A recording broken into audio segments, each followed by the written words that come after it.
Ethics बहुत जरूरी है दोस्त। एक बेटा अपने घर गया अपनी माँ के पास, उसने माँ को बोला आज एक दुविधा में हूं माँ। तो माता ने बोला क्या हुआ? बोला आज एक ऐसा काम करने के लिए बोला गया है जिसमें पैसे तो बहुत है लेकिन मन गवाही नहीं देता। जिसमें पैसे तो बहुत है लेकिन मन गवाही नहीं देता।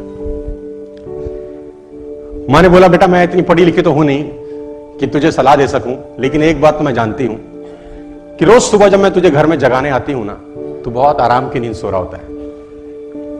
कभी ऐसा ना हो कि मैं किसी दिन तुझे जगाने आऊं और तू जागता मिले। बाकी तू समझदार है। मां बोल के चली गई। मां बोल के चली गई और बेटा बोला mama I got my answer. I got my answer. Never in your life कभी अनएथिकल मत होना दोस्त, कभी अनएथिकल मत होना, है ना। तो कभी भी अनएथिकल एक्टिविटी में इन्वॉल्व मत होना। आपने नाम सुना है राजा जनक? बहुत इंपॉर्टेंट चीज समझाता हूं आपको। चलो, सुना है आपने नाम? राजा जनक सीता जी के पिता थे। एक बहुत बड़े ऋषि हुए। आज आपको मैं थोड़ी ज्ञान की बात भी बता देता हूं। सीता जी के पिता राजा जनक थे। वो एक ऋषि के पास बैठे थे। ऋषि का नाम था याज्ञवल्क्य जी। याज्ञवल्क्य जी। तो राजा जनक और उनकी आपस में बात चल रही थी। तो राजा जनक याज्ञवल्क्य जी से पूछते हैं कि ऋषिवर, आदमी किसकी रोशनी से देखता है? तो ऋषि बोले राजा कैसी बात कर रहे हो? तो बड़ी छोटी सी बात तुमने पूछी है। आदमी सूरज की रोशनी से देखता है। तो राजन बोले महाराज अगर सूरज अस्त हो फिर? तो ऋषि बोले फिर आदमी चांद की रोशनी से देखता है। तो बोला महाराज अगर अंधेरों से भरी रात हो, अमावस हो, तारे हो फिर? उसने ऋषि ने कहा कि फिर आदमी आवाज की दृष्टि से देखता है। बोला आवाज की दृष्टि? बोला हाँ, तुम किसी वन में भटक जाओ, घनघोर अंधेरा हो, सूरज ना हो और कहीं दूर से तुम्हें कोई आवाज देके पुकारे, तो तुम वहां जाओगे कि नहीं जाओगे?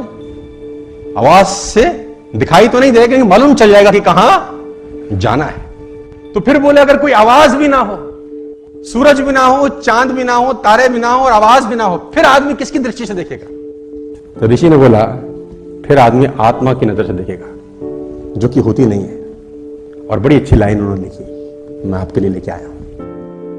उसने कहा जो विशेष ज्ञान से भरपूर है, जीवन और ज्योति से भरपूर है, जो हृदय में विद्यमान है, अंतकरण की ज्योति में और सारे शरीर में विद्यमान है, वही आत्मा है। जब कहीं कुछ दिखाई नहीं देता तब आत्मा की ज्योति ही जीवन जगत को प्रकाशित करती है। जब आपको कहीं से जवाब ना मिले, सवाल ना मिले और परेशान हो कि करना चाहिए कि नहीं, यहां से पूछना, जवाब आपको मिल जाएगा कि एथिकल काम है या अनएथिकल काम। देखो कर्म फल जो है ना वो भोगना पड़ता है यार। गलत मत करना, कभी जिंदगी में मत करना। वो एक आदमी गुस्से में अपने मैनेजर को चांटा मार गया। पता नहीं उसको किस बात का गुस्सा था, उसने अपने मैनेजर को एक दिया। अब मैनेजर उसका एम्प्लॉय था, बेचारा कुछ कर नहीं सका। मैनेजर घर गया, सारा गुस्सा बीवी पे निकाला, एक उसने बीवी को दिया। अब बीवी क्या करती? बड़ा गुस्सा था, उसने बड़े बड़े लड़के पे एक मारा। अब बड़े बड़े लड़के का बस ना मां पे चले ना बाप पे, उसका छोटा भाई बैठा था, खेल खेल में उसने एक रपेट उसको दिया। दुकानदार ने मैनेजर को सपेटा, मैनेजर ने बीवी को मारा, बीवी ने बेटे को मारा, बेटे ने छोटे भाई को मारा। अब छोटा भाई के घर में और कुछ था नहीं जिसको पीट सके, तो गुस्से में बाहर गया। बाहर कुत्ता था, उसे लात मारी। अब कुत्ते को जब लात मारी, कुत्ता भागा और उसने एक आदमी के पैर में काटा, और वो आदमी वही था जिसने मैनेजर को मारा था।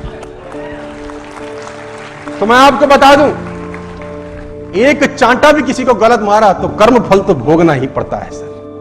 आप सोचो कि कुछ नहीं है तो खाता चल रहा है, उसका खाता बड़ा शानदार है, उसके खाते में 0.00001% एरर नहीं होता है ना। वो कहते हैं ना कि आंख ने फल देखा तो मन में लालसा हुई। अब आंख तो फल तोड़ने जा नहीं सकती, फल देखा आंख ने, गए पैर। अब पैर ने देखा तो पैर तोड़ नहीं सकते, फल तोड़ा हाथ ने। जिसने देखा वो गया नहीं, जो गया उसने तोड़ा नहीं, जिसने तोड़ा उसने खाया नहीं, जिसने खाया उसने रखा नहीं, चला गया पेट में। और थोड़ी देर में जब माली ने देखा तो डंडे लगे पीठ को। पीठ ने बोला हाय मेरा क्या कसूर था, लेकिन जब डंडे लगे पीठ को तो आंसू निकले आंख से, देखा उसी ने था। तो कर्म फल भोगना है यार। और मैं आपको एक प्रसंग सुना देता हूं, यहां पर शायद आपके काम आ जाए। मैं दो ग्रंथों से बड़ा प्रभावित हूं, रामायण और महाभारत, और मैं अक्सर इनकी बातें भी करता रहता हूं। वो पुराना इतिहास जो है उसमें जितना कुछ सीखने को है वो दुनिया में कहीं सीखने को नहीं है। बहुत कुछ सीखने को है राम जी के जीवन में, कृष्ण जी के जीवन में बहुत कुछ सीखने को है।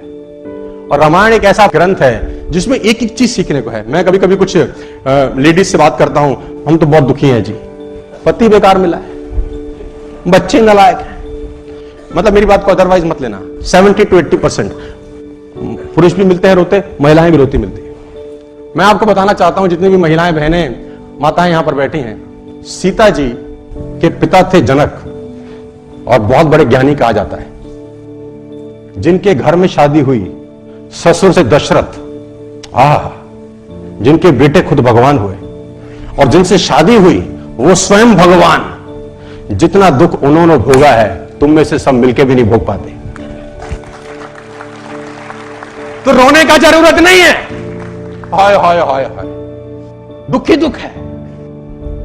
एक एक पात्र से सीखने को है, राम जी से अलग सीखने को। भरत जी को गद्दी सौंप रहे हैं, है ना। राम जी वनवास चले गए, भरत जी को बोला आप कोई नहीं है, 2 वचन थे, एक भाई ने पूरा कर दिया, दूसरा तुझको पूरा करना है कि तुझे राजगद्दी पे बैठना है। पिता मरते हुए 2 वचन दे गए हैं। भरत ननिहाल थे, ननिहाल से जब लौटे उनको बताया गया सारा प्रपंच हुआ है। भरत को बहुत गुस्सा आया, वो गद्दी पे नहीं बैठे सो नहीं बैठे। उनको खूब समझाया गया कि तुम्हें गद्दी पे बैठना है, ये पिता की आज्ञा है, पिता की आज्ञा मानना तुम्हारा फर्ज है। बड़े भाई ने भी मानी है तो तुमको भी मान। तो गुरु समझा रहे हैं, तो गुरु ने बोला अगर मैं समझाऊं तो भी नहीं बैठेगा, अगर मैं समझाऊं और मैं आज्ञा दूं तो भी भरत गद्दी पे नहीं बैठोगे। भरत ने बोला गद्दी पे बैठ तो जाऊंगा गुरुजी, लेकिन ये धरती रसातल को चली जाएगी, ये धरती रसातल चली जाएगी अगर मैं गद्दी पे बैठ गया। तो गुरुजी ने बोला भरत कैसी बात करते हो, इस धरती पे रावण कुंभकर्ण जैसे राक्षस हुए तब धरती रसातल नहीं गई है। रावण कुंभकर्ण जैसे राक्षस हुए, धरती रसातल नहीं गई। हिरण्याकश्यप जैसे राक्षस हुए, धरती रसातल में नहीं गई। भरत जैसा महात्मा बैठेगा तो धरती रसातल को चली जाएगी, कैसी बात करते हो।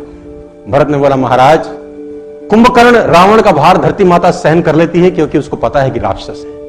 हिरण्याकश्यप का भार धरती माता सहन कर लेती है क्योंकि उनको पता है राक्षस है। लेकिन जब रावण, कुंभकर्ण और हिरण्याकश्यप का काम राम का छोटा भाई करने लगे तो धरती माता भरोसा किस पे करेगी, ये तो रसातल को ही चली जाएगी। मैं नहीं बैठूंगा।